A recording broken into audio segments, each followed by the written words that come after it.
Baiklah, kita lanjutkan pertemuan kita untuk mata kuliah konseling perorangan atau konseling individu yang ada di layanan kelima dalam BK Pola 17 Plus dan layanan responsif gitu ya, kalau dalam BK Pola komprehensif. Nah, yang saya bahas sekarang adalah tentang menyambut klien, jarak dan cara duduk, kemudian kontak mata. Oke, jadi ada 3 gitu ya yang kita akan bahas: menyambut klien, jarak dan cara duduk, kemudian kontak mata. Oke. Yang pertama, menyambut klien dengan terbuka. Nih, saya kasih gambar gitu ya di samping gitu ya. Nah, ini adalah seorang polisi sama anak kecil gitu ya. Kenapa ini dijadikan foto yang bagus untuk gambaran kita?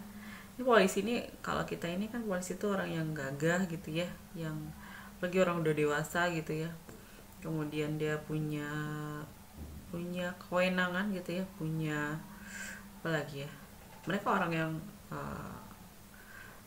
apa ya, besar, tinggi gitu ya. Nah, ini berhadapan dengan seorang yang kecil gitu ya, anak kecil, bahkan sangat kecil baru gitu ya. Nah, tapi cara dia memperlakukan anak kecil ini kalau dilihat dari gambar ini kan baik ya gitu ya. Bagaimana dia menyambut seorang anak kecil. Nah, apa korelasi gitu ya dengan penelitian, dengan kegiatan kita gitu ya. Korelasinya adalah gambar ini menunjukkan kepada kita bahwa seperti inilah kurang lebih bagaimana kita menyambut klien. Maksudnya gimana, Bu?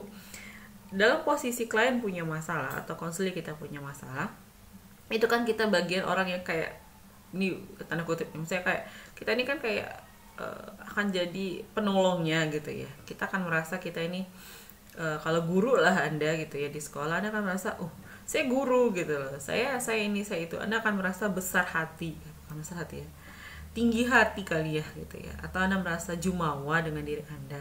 Sementara Anda akan berpikir kliennya adalah orang punya masalah, orang yang membutuhkan saya. Nah, mungkin Anda akan berlaku sewenang-wenang gitu ya. Jadi yang diharapkan di sini adalah Anda menyambutnya seperti Anda menyambut seorang anak kecil gitu loh. Kalau anak kecil kita nggak perlu jumawa sama dia gitu ya, justru kita harus berbaik-baik sama dia gitu ya. Jadi Anda harus mampu menyambut klien atau menerima klien Anda dengan yang pertama, dengan hangat gitu ya. Hangat itu bukan berarti nanti ruangan Anda nggak ada AC-nya, nggak ada kipas angin, nggak gitu ya. Hangat di sini berarti bahwa Anda mendatangkan kehangatan gitu ya, dalam maknanya gitu ya. Jadi ketika klien ketemu Anda, muka Anda yang ramah, muka Anda yang tersenyum, muka Anda yang sumringah, itu meringankan bebannya gitu. Jangan ketika siswa Anda datang atau klien Anda datang, konseling Anda datang, muka Anda tuh udah masam gitu ya, udah nggak enak gitu ya dilihat gitu ya. Nah, itu nggak bagus gitu ya, sehingga klien Anda akan tidak merasa nyaman bertemu dengan Anda. Kedatangan klien pada konselor atau konseli pada konselor dengan harapan bisa diterima, bisa dimengerti, dan mendapatkan bantuan. Sehingga sebenarnya Anda itu adalah seorang juru selamatnya gitu ya, atau malaikatnya gitu ya. Itu bahasanya terlalu tinggi sebenarnya. Bahwa klien Anda tuh ingin gitu ya, ketika dia ketemu sama Anda itu Anda tuh terima dia gitu. Makanya klien tidak pernah salah, kemudian itu termasuk dalam bagian bahwa kita menerima dia gitu ya, kita mengerti keadaannya, dan kita pingin dan kita ingin membantunya keluar dari hal yang sedang mengganggunya gitu ya. Konselor harus dapat menerima klien sebagaimana adanya secara positif. Konselor tidak menuntut klien tampil dengan sikap dan cara tertentu. Konselor tidak memberikan label pada klien. Misalnya datang tadi, yang paling gampang tuh dalam hal busana misalnya, kamu ganti baju dulu sana gitu ya, pakai dulu baju yang wangi gitu ya, saya nggak suka dengan baunya gitu ya. Itu nggak boleh gitu, berarti karena tidak ada terima dengan baik gitu ya. Itu menyambut dan menyambut klien. Jadi menyambut klien itu memang benar-benar Anda harus menerimanya, mengerti dia, dan Anda berniat bahwa Anda ingin memberikan bantuan sama dia gitu ya. Nah, itu penting gitu ya. Ini hal paling penting pertama. Kalau ada pertama dia datang aja udah nggak terima, udah nggak ada mengerti, maka ini tidak bagus gitu. Anda nggak akan bisa konseling dengan baik, tidak akan bisa empati nanti, tidak akan bisa simpati, tidak bisa altruistik. Anda tidak akan bisa melakukan hal semua itu. Anda tidak akan bisa membina kontak psikologis dengan dia kalau Anda dari pertama tidak bisa menerima dia dengan positif gitu ya. Jadi tanamin dalam diri dulu bahwa saya mau terima klien saya itu bagaimana adanya gitu loh, seperti apa dia saya terima gitu loh, gak pilih-pilih gitu. Oke, jangan nanti jadi guru BK kalau yang konseling itu anak pinter, cantik, ganteng, bersih, Anda mau konseling lama-lama ketika yang datang itu anaknya begajulan gitu ya, nakal gitu misalnya, oh gak boleh ini juga ya, sebenarnya saya gak boleh ngomong nakal, atau anak itu agak suka mengganggu dan lain-lain, Anda nggak mau konseling sama dia. Anak itu nggak rapi, Anda nggak mau konseling sama dia. Atau anak itu dari kalangan menengah ke bawah, Anda nggak mau, itu salah gitu ya. Kemudian lanjut ke jarak duduk gitu ya. Nah, jarak dan cara duduk. Lakukan suasana bebas, santai, jarak 80-100, tangan diam, wajah yang bersahabat. Jangan membungkuk, jangan mempermainkan sesuatu, mengerutkan dahi, gerakan yang tidak perlu. Sebenarnya saya pernah mempraktikkan di dalam mata kuliah layanan bimbingan kelompok kalau nggak salah ya.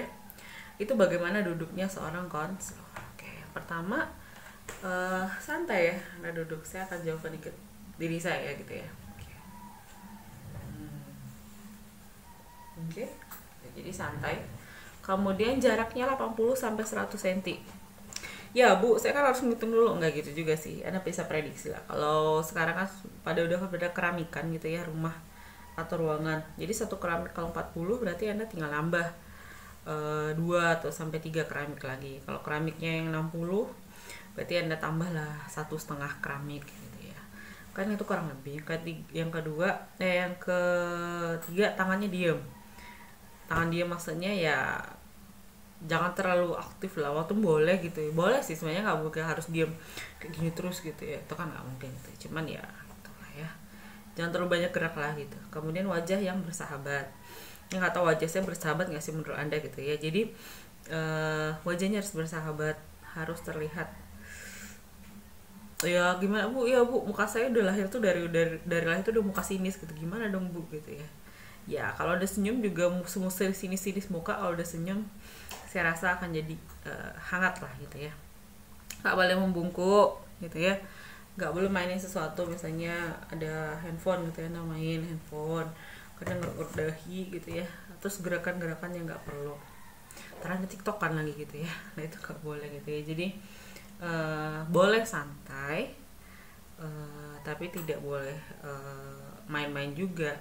Karena kalau Anda baca di buku yang tebel yang udah pernah saya kasih ke buku apanya, sana ada misalnya nggak ada harus membungkuk sedikit. Membungkuk itu bukan berarti membungkuknya kayak gitu, enggak, maksudnya itu condong ke klien, jadi nggak nyender gini juga gitu ya, ntar bebas santai dan nyender kayak gini gitu ya, nanti kayak selalu counseling itu enggak juga gitu ya. Oke. Kemudian kontak mata nih, yang tadi ya sebenarnya di 3M sudah disinggung. Melihat pada konseling ketika dia berbicara dan menggunakan pandangan mata yang menunjukkan perhatian dan penerimaan konselor pada klien. Nah ini contohnya gitu ya. Pas foto gitu ya. Ini pas foto nih gitu ya. Segitulah yang Anda boleh lihat sama klien Anda sebenarnya, boleh Anda perhatikan. Jangan tatap matanya, itu Anda tatap matanya. Kemudian atau pandangan Anda hampa gitu ya. Menghindar dari tatapan konseling. Tiap konseling lihat ada kita nggak boleh. Jadi memang Anda berusaha untuk melihat dia pas foto, tapi tidak juga mata Anda tuh berhadapan sama mata dia, nggak gitu juga gitu ya. Terjadi nggak enakan gitu ya. Orang cenderung menggunakan lebih banyak kontak mata ketika mendengar daripada berbicara. Makanya orang sering bilang ya, kalau Anda sering dengar misalnya mata itu berbicara loh katanya gitu ya. Mata tuh nggak bisa bohong. Gitu. Ini maknanya gitu ya. Jadi Anda harus bisa melihat matanya, apakah di matanya itu ada kesedihan, di matanya itu ada kebahagiaan gitu ya, ada keraguan, ketakutan tuh di mata gitu ya. Bukan berarti mata, oh ini matanya belok gitu ya, berarti ini matanya ini, nggak gitu ya, ini matanya sipit nih gitu ya, nggak gitu ya. Tapi di mata itu bisa kita lihat, oh ini orang ini bahagia gitu ya, orang ini sedih gitu ya, sebenarnya di mata bisa dilihat gitu ya. Kalau kita lihat ekspresi-ekspresi ini ya, nih kan Anda bisa membaca raut wajah, kan tadi yang 3M tadi ya, nih ini ada yang marah, ada yang senyum sinis gitu ya, ada yang tertawa gitu ya. Jadi ini adalah ekspresi wajah. Sebenarnya kalau kayak gini di gambar ini jelas sekali gitu ya, wajah marah, wajah gitu ya, wajah berkerut gitu, itu semua jelas gitu ya. Tapi nanti mungkin ketika Anda ketemu klien, Anda harus lebih banyak lagi belajar tentang cara membaca raut muka seseorang gitu ya. Oke, itu penjelasan singkat saya tentang menyambut klien, kemudian jarak dan cara duduk, kemudian kontak mata. Jadi duduk tidak boleh disilang gitu ya, nggak boleh disilang kakinya, jadi kakinya usahakan tetap biasa ya. Oke. Kalau perempuan ya dirapatin lah gitu ya, kalau laki-laki mungkin sedikit terbuka gitu ya ketika duduk kakinya gitu ya, maksudnya lututnya itu loh. Ini kalau lutut nih, kalau cewek kan rapet gitu ya, kalau laki-laki kan biasanya kalau duduk agak lututnya nggak ketemu gitu ya. Nggak boleh silang kaki gitu ya, nggak boleh kakinya disilang, itu nggak boleh. Udah kayak itu ya, udah kayak aturan duduk di kerajaan Inggris gitu ya, kan nggak boleh silang kaki gitu ya. Itu ya, itu adalah cara-cara duduknya seperti saya tadi bilang gitu ya. Itu saja sih untuk materi ini, nggak terlalu banyak. Kita akan masuk materi yang lebih serius gitu ya, lebih dalam lagi setelahnya gitu ya. Terima kasih. Assalamualaikum warahmatullahi wabarakatuh.